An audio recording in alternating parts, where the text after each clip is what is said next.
سلامونه د یوټیوب د لارې چې مونږ څوک ګوري مونږ اوري او مونږ ویني ټولو ته نیکې هیلې احترامات.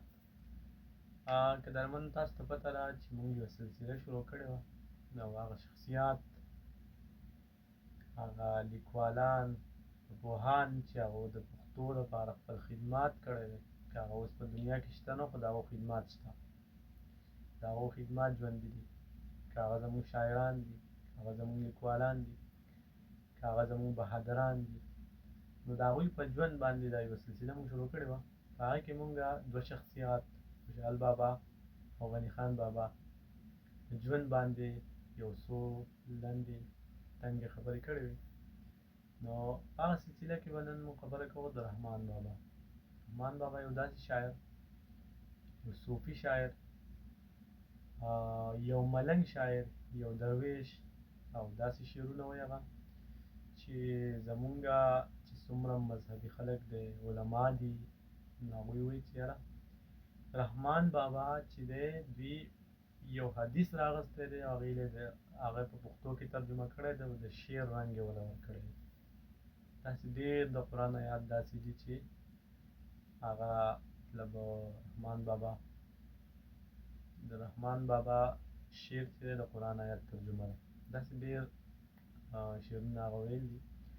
د هغه شعرونه چې دي هغه ډېر علماء کرام او ډېر مذهبي سکالر خلک چې دی هغو خوښوي، هغو وایي. نو دغه شان بجلیګر مولوي صاحب به تاسو هم پېژنئ چې هغه د رحمان بابا یو ډېر غټ، چې په دې زمانه کې ورته مونږ فین وایو، یو ډېر غټ فین و، د هغه نه ډېر زیات متاثر و. هغه بیا خپله یوه قصه کوي چې قبرستان جوړېدو او د رحمان بابا قبر جوړېدو. نو زه له حد ته ورکوز شوم چې ما وکتو، نو دغه شان ویښته، دا مخ ډېر کلونه پس هغه شان مخ یې تازه و، ویښته یې هغه شان و، لکه مطلب د هغه جسم، د هغه جثه دا نه وه خاورې شوې.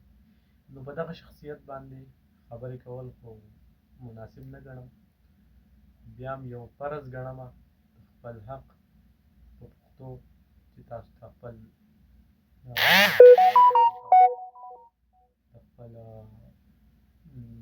خپل حق ادا کړم او تاسو ته د هغې باره کې، د هغې شخصیت په باره کې یو څو خبرې وکړم. نو د رحمان بابا پوره نوم عبدالرحمن او د پېښور سره کوهاټ طرف ته په 100 میله فاصله کې بهادر کلی یادېږي، هغه کې دا پیدا شوی. او د پلار نوم یې عبدالستار خان. او دا عبدالستار چې دا د خپلې کورنۍ په دغه وخت کې مشر و، او د مطلب د خپلې کورنۍ، د خپلې قبیلې.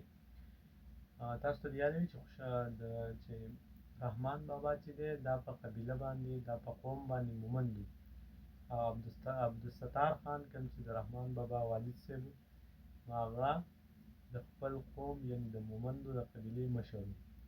مطلب ښه مالداره کورنۍ کې دا درویش او دا ملنګ شاعر پیدا شوی. په کال 1432 کې یعنې 1632 کې دا پیدا شوی. په دې کې هم څه اختلاف دی، څوک وایي 1632 دی او څوک وایي چې نه 1100 کې پیدا شوی دی. خو بس به هر حال کم طرف ته چې زمونږ پوهان او زمونږ شاعران او زمونږ پښتو لیکوالان وایي چې کم طرف ته دلایل زیات دي، نو هغه 1632 دی چې په 1632 کې په بهادر کلي کې د عبدالستار خان په کور کې پیدا شوی. او دغې 1632 مطابق دا د خوشحال خان بابا ژوند مو ستړي کړی و. د خوشحال خان بابا د مشر زوی تقریبا همزولی راځي، په هغه زمانه کې دا په هغه کال باندې دا تقریبا د دوی پیدایش شوی دی. او د دې نه علاوه د دوی چې ټوټل څومره عمر و، نو هغه 74 سال، مطلب 4 کاله د ټوټل عمر. د دې نه علاوه د ابتدایي تعلیم رحمان بابا، که تاسو ته پته وي که نه، په هغه وخت کې خو داسې سکولونه او داسې نن سبا چې کوم ایجوکیشن دی داسې سیستم نه و. تعلیم به او سبق به، ابتدایي تعلیم به دوی څنګه کاوه چې دوی له به کور ته به دوی له یو استاد راته، یو عالم به ورله راته، هغې نه به دې زده کړې کولې. خو رحمان بابا چې څومره زده کړې کړي دي نو هغې د مولانا محمد یوسف نه حاصل کړي دي. ابتدایي چې څومره زده کړې دي، که هغه قرآن مجید دی، که هغه تفسیرونه دي، که هغه دغه شان نور علوم دي، نو هغې د مولانا یوسف نه حاصل کړی دی. دا په تصوف مینو. تصوف دې ته وایي که نه چې رحمان بابا په الله باندې مین و، رحمان بابا په رسول باندې مین و، عاشق رسول و، او هغه د دنیا نه بې رغبته و، دنیا سره یې چې تعلق نه و، خپل رب باندې مین و، په خپل خالق باندې، په خپل پیغمبر باندې مین و. دا د رحمان بابا یو تصوف والا ذهن، مطلب په الله باندې مین و، په خپل خالق باندې مین و، او په خپل رسول باندې مین و، یو عاشق رسول و.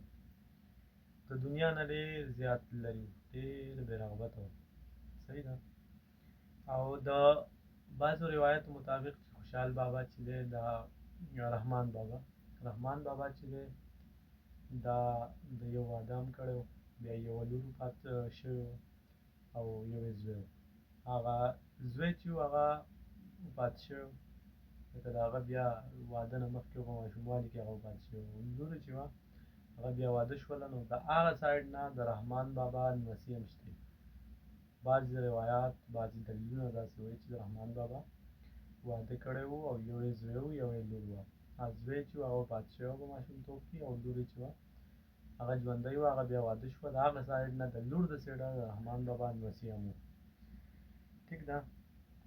د دې نه علاوه شاعرۍ آغاز چې دی، رحمان بابا یو داسې شاعر و چې هغه په ماشوموالي کې، په ماشومتوب کې د شعر آغاز کړی. په ماشوموالي کې هغه شعر لیکه، او د شعر سره یې شوق و، او الله ورله دا صلاحیت ورکړی و د شعر لیکلو. نو په ماشوموالي کې هغه شعرونه لیکل، او د کور خواته مطلب یو ځای و، یو کلی و، او په کلي کې بیا مطلب دا چې په کوم ځای کې اوسېده د کور خواته داسې یو غریزه علاقه وه، یا موږ چې ورته وایو مطلب داسې یو د ناستې یو ځای و. نو هغې ته به دا ته و، د ده یو ملګری و، هغه ته به خپل شعرونه ویل. نو هغه زمانه کې خو دا لیکل او دا څیزونه دونه نه وو چې دا په کاغذ باندې او په پین باندې ولیکه. نو هغه به هغه شعرونه، د رحمان بابا شعرونه به هغه ملګري په کاڼي باندې لیکل، مطلب په کاڼي به یې تراشو، د رحمان بابا شعر به یې ولیکه. ټیک ده. نو هغه زمانه داسې وه. خو شعر او ادب چې دی دا رحمان بابا د ماشومتوب نه شعر او ادب سره د هغه تعلق و، او شعر چې دی ماشومتوب کې رحمان بابا شروع کړی. دې نه علاوه رحمان بابا چې دی دا یو ملنګ شاعر و، ځکه چې پلار یې ډېر زیات مالداره شخصیت و، د قبیلې مشر و. دا نه د مشرۍ سره لګېده، نه د دنیا سره مال دولت سره لګېده، خو د ده ځان له یو ځای کې ناست و، شعر به یې لیکو، خپل عبادت به یې کوو، په الله باندې ډېر زیات مین و، په رسول باندې ډېر زیات مین و، ډایرکټ تعلق یې د خپل رب سره و، او په پیغمبر باندې مین و. نو لکه د دنیا نه ډېر زیات لرې و، ډېر بې رغبته و. ټیک ده. دې نه علاوه رحمان بابا چې دی که نه، رحمان بابا په 1706 یعنې د 74 کال د 78 کلونو په عمر کې رحمان بابا وفات شو، او د هغه قبر اوس هم په خپل علاقه بهادر کلي کې، پېښور سره بهادر کلي، کوهاټ طرف ته، د پېښور نه چې کوهاټ طرف ته لاړ شي یو څو میله هغلته کې بهادر کلی راځي، او هلته د مزار دی اوس هم. دې نه علاوه د رحمان بابا صرف او صرف یو کتاب دی، دیوان رحمان. دغه یو کتاب دی د رحمان بابا. د دې نه علاوه د رحمان بابا نور کتاب نشته، او دا هم دغه شعرونه، دا په کاڼو لیکل شوي شعرونه، دا بیا زموږ د پښتو خلکو کوم چې مشران دي هغوی دغه یو شعر راجمع کړی دی، او هغې له یې نوم ورکړی دی دیوان رحمان. نو انشاءالله په بله ویډیو کې به بیا د رحمان بابا په شعر باندې خبره کوو چې څومره ژور شخصیت و، څومره ژور شعرونه و، څومره په الله او په رسول مین و.